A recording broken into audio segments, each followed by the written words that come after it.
Welcome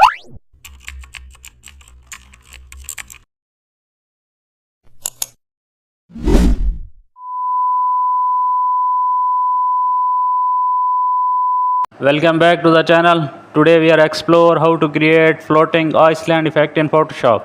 Open Photoshop and then import a sky background with clouds for the base and add a landscape photo, grass, hill or mountains. Now use the lasso tool to cut out the top part of the Iceland. Duplicate the land layer and flip it vertically. Use the eraser tool with a soft brush to shape the bottom like roots, rocks. Blend the flipped layer with shadows to look like Iceland base and add cracks, rocks or soil texture to make it realistic. Place trees, houses and animals on the top of the details and add light and shadow using dodge burn tool. Now adjustment layers for color balance, add flying